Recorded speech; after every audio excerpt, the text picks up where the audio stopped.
Coucou les petits chats, on est parti pour une nouvelle guidance générale, intemporelle, et prenez ce qui résonne. Alors, ok, on va aller voir avec, vous avez un message.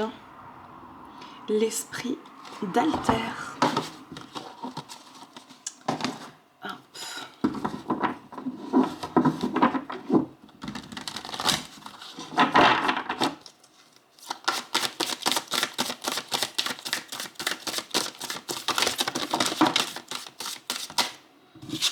Alors, on a cette première, deuxième, hop, celle-là non, ok,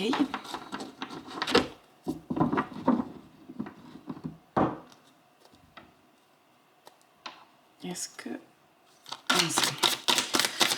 encore un peu,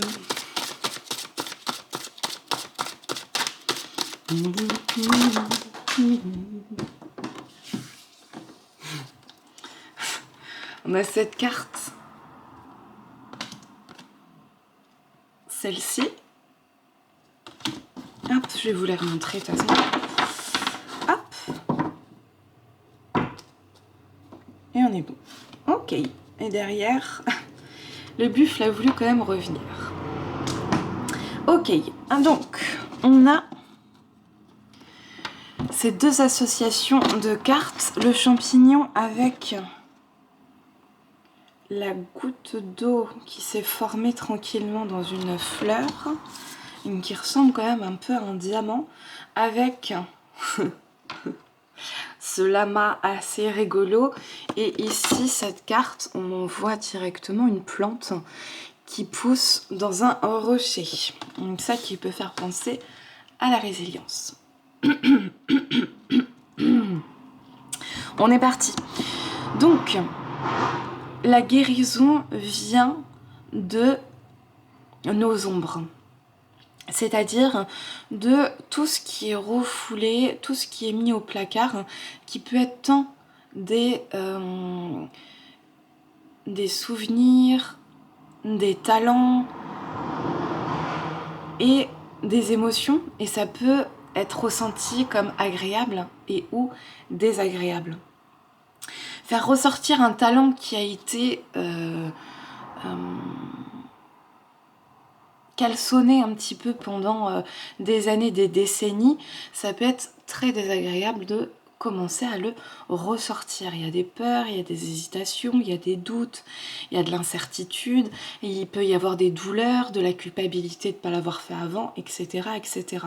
Donc même quand c'est pour le meilleur, eh bien, il peut y avoir véritablement des challenges à relever. Et c'est un peu ça, c'est cette idée là aujourd'hui, c'est de se dire, c'est dans ce côté un petit peu champignon qui est un poison, dans ce poison qui peut y avoir en fait les plus belles révélations, les plus belles fleurs, hop, le plus bel apprentissage.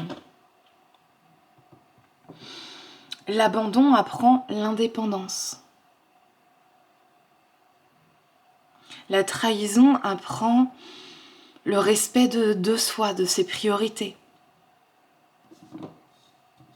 Donc c'est comment s'amuser, l'autodérision, comment s'amuser avec tout ça, avec la vie, quand on est face aussi à beaucoup de résilience pour arriver à trouver et à faire sa voie. Donc on va aller voir un petit peu ces questions-là. Qu'est-ce qu'on a envie de nous dire? On va voir l'oracle miroir de ton âme.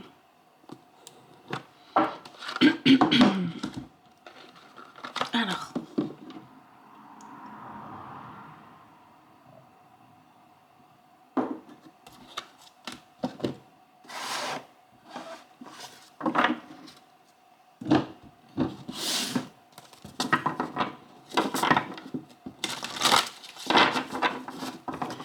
C'est parti. Hop, on a cette carte qui est partie, les peurs. Est-ce que je choisis de vibrer la peur ou de vibrer l'amour?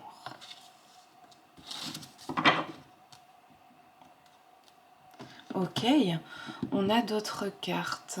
Ok, on va prendre avec l'oracle de Calypso. Hop. On va continuer ce petit voyage.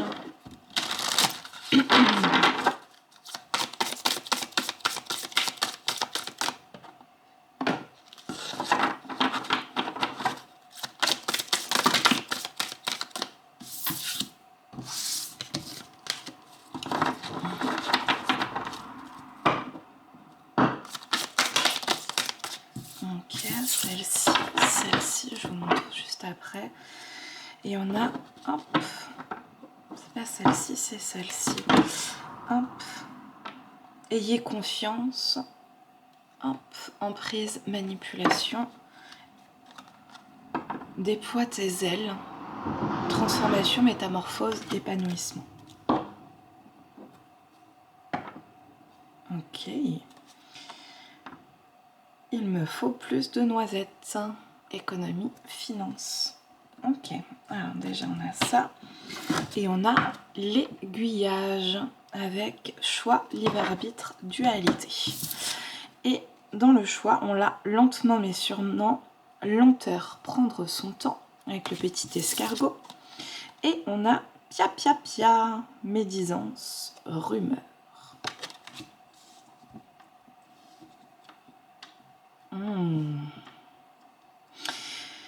Est-ce que c'est un chemin assez long et sinueux, comme on a vu auparavant, qui peut être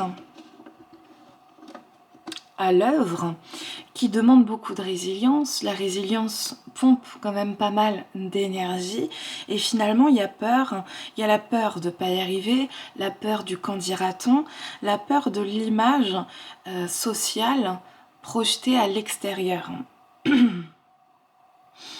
Finalement, est-ce que ça fait pas détourner un petit peu du chemin l'emprise de la peur, du qu'en dira-t-on, pour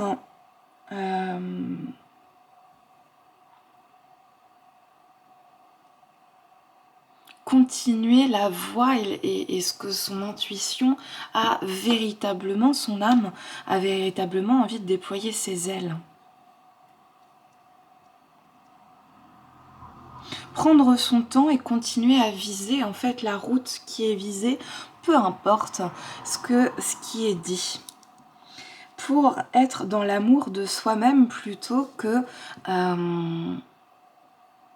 dans le plan que d'autres voudraient ou ont projeté sur nous-mêmes. Donc il y a peut-être en fait d'avoir plus confiance en soi, en ses capacités, de moins écouter ce qui se passe autour pour justement se déployer ses ailes, sortir de sa cage intérieure. Et économiser. Ça peut être économiser tant sur le plan des finances que sur le plan énergétique pour pouvoir en fait trouver son autonomie. Parce que là-dedans, c'est comme si, avec la liberté de choix, le libre arbitre, il y avait une forme de dualité. Peut-être choisir ce qui est connu, la sécurité et la liberté. Ce qui fait vraiment vibrer envie, et il y a des peurs. Donc c'est peut-être aller introspecter, regarder un petit peu ces peurs. C'est là où j'ai envie d'aller regarder derrière ce qu'il y avait avec le buffle, c'est comment foncer en allant à son rythme, parce qu'il y avait aussi l'escargot qui est là, mais pour aller directement à son but. Ah, c'est parce que derrière, il y a les épines. C'est épineux. On parle de quoi? Du sentiment de solitude, de non-appartenance.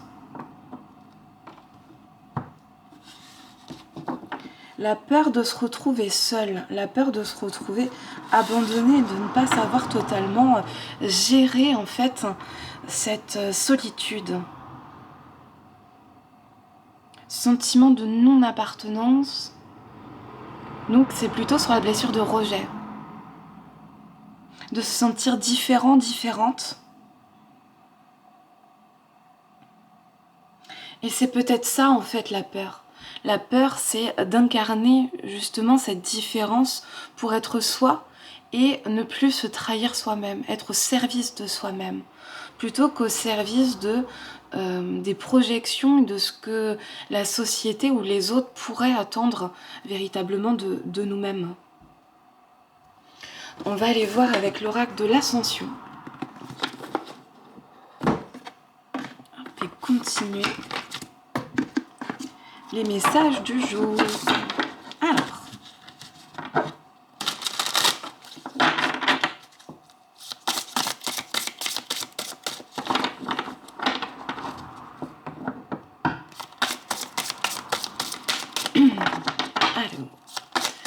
voyons voir. La dualité, et bien c'est pas la deuxième fois qu'on a, oui, avec l'aiguillage choix, libre arbitre, dualité, ici on a cette dualité. Qu'est-ce qu'elle veut nous dire spécifiquement cette dualité? La graine de l'amour. Parce que les choses vont lentement, parce qu'il n'y a pas de résultat tout de suite, ça crée une dualité interne et mentale. Une dualité entre ce qui est connu et l'inconnu. Le mental va vouloir se nourrir de ce qui est connu, même si c'est insatisfaisant. Donc si les graines ont poussé véritablement, si on reprend les deux, dans le poison et dans cette forme de résilience, eh bien retrouver sa joie intérieure et la perle dans la graine de l'amour qu'il y a en nous-mêmes, eh bien c'est quelque chose qui n'est pas naturel pour le mental, qui lui est plutôt programmé à survivre. Donc, comment je peux m'aider et apprivoiser justement les peurs et continuer de faire pousser un petit peu cette graine de l'amour? Est-ce qu'on peut voir ça tout de suite? Oui, avec le tarot de la nuit. On va aller voir ce qui n'est peut-être pas totalement conscientisé et qui peut en fait parfois être apaisé en mettant des mots ou en prenant conscience, en voyant et en regardant ce qui se passe.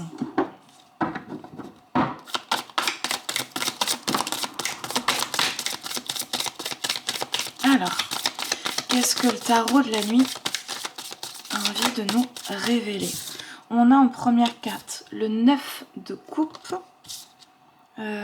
Ça et ça, je prends celle-là. Le cavalier de bâton. Hop. Hop. Est-ce qu'il y a autre chose? Hop, ouais. Ok. Non, pas celle-là. Juste celle-là qui est le 4 d'épée.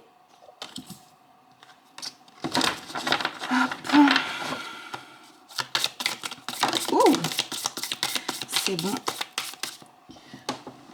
4 d'épée avec la mort. Je sentais bien avec le 4 d'épée la mort. Et le magicien à l'envers. Est-ce qu'il y en a une autre? On peut pousser encore un peu. Avec le 6 de denier à l'envers.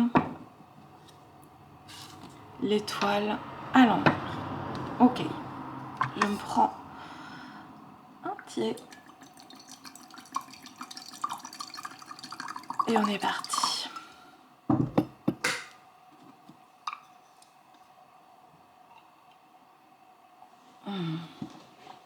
Alors.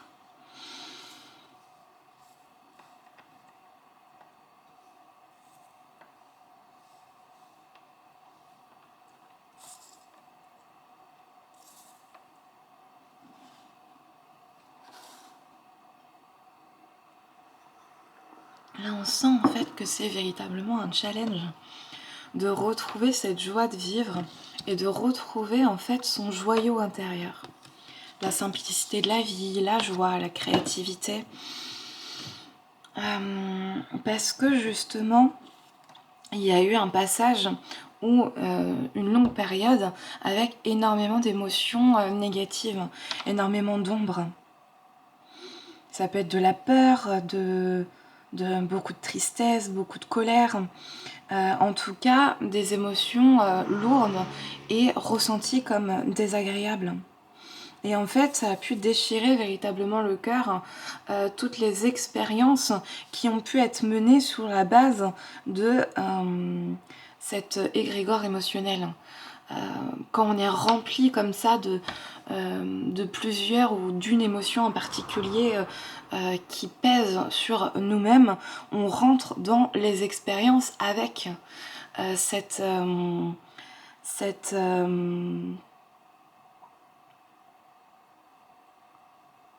charge émotionnelle-là.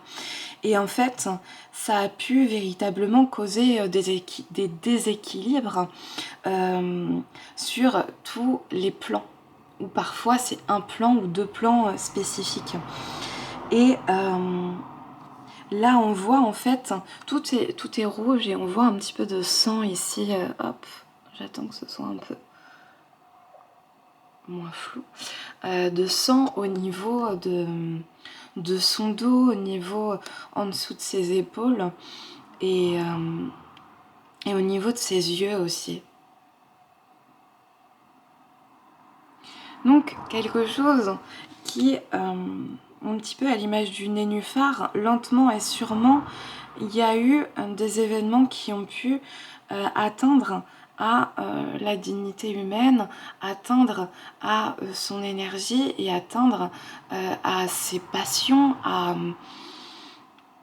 sa créativité, à sa joie de vivre, à ce qui donnait sens et ce qui gardait en vie.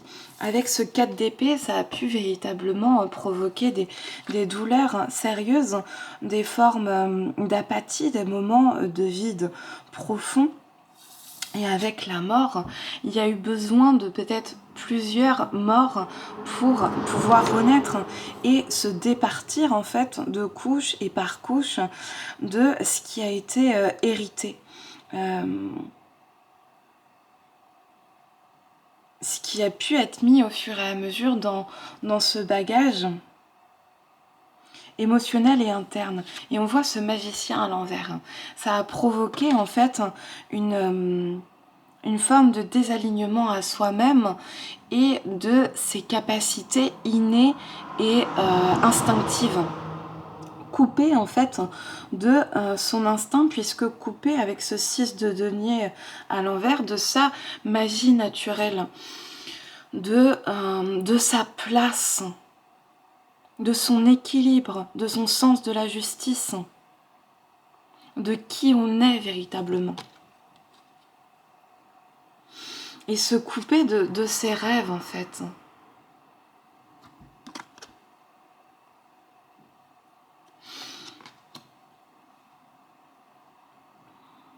Donc il y a eu véritablement des passages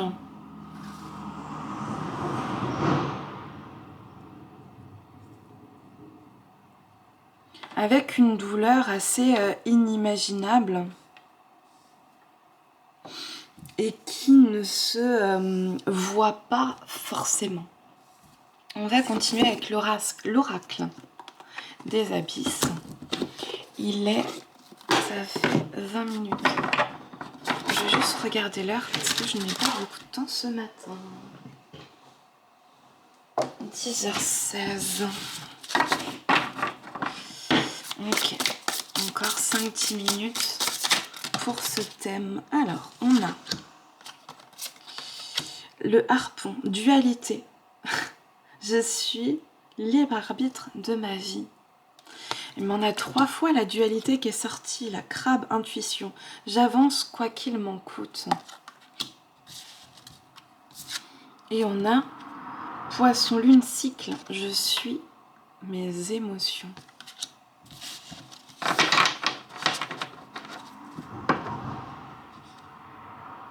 Murène, mystère, vivons heureux, vivons cachés avec femme parapluie, automne, l'automne est là. Ah, il y avait une dernière carte. Poséidon, l'homme de ton abysse. Ok. il peut y avoir en fait des relations, des phénomènes qui ont pu véritablement laisser des traces particulières et qui ne sont pas encore totalement libérées. D'où ce libre arbitre, rester, partir, continuer ou s'arrêter.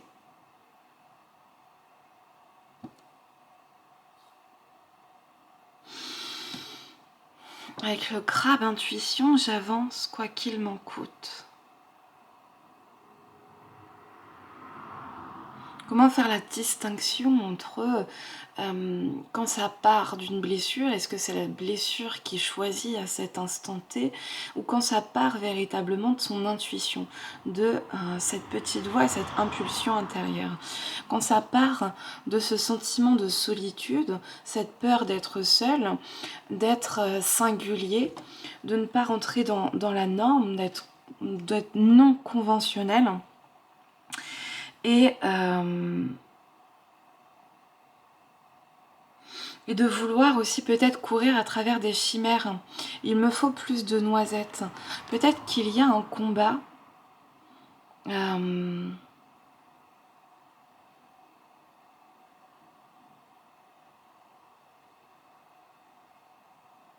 qui finalement représente le rêve de la société et qui pourtant n'est pas forcément le rêve de soi-même.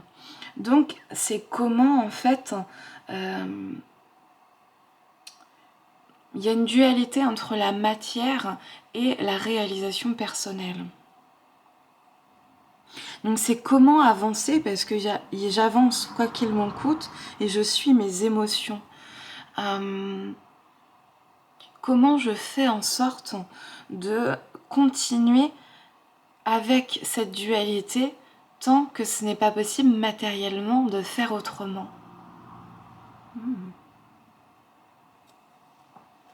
Hop, on va prendre le petit oracle des artisans de lumière pour terminer, parce qu'il y a un principe de réalité aussi. Un principe de réalité. Donc comment je fais? Alors, on va avoir le petit oracle des artisans de lumière.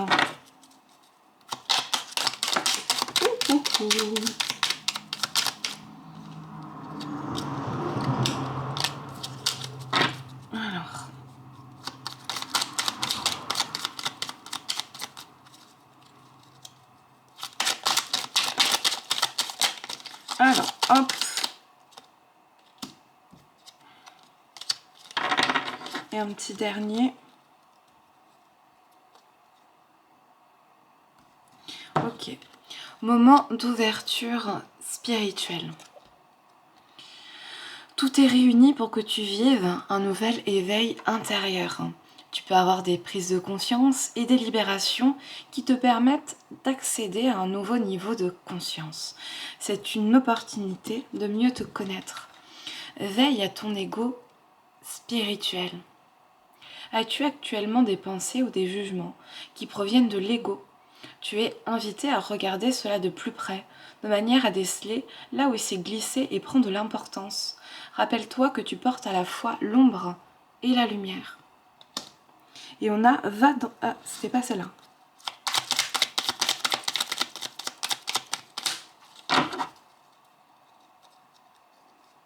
On a affirme-toi. L'univers te pousse à t'affirmer davantage. Ose dire et faire tout ce que ton cœur demande. Cesse de penser au regard des autres et autorise-toi à incarner pleinement qui tu es. C'est à toi de faire le premier pas pour que le monde te réponde. Eh bien, ça, et on a libère ta créativité derrière. Ça répond plutôt bien à ce qui a été dit avant. Voilà, je vous remercie pour votre écoute et à bientôt. Bisous.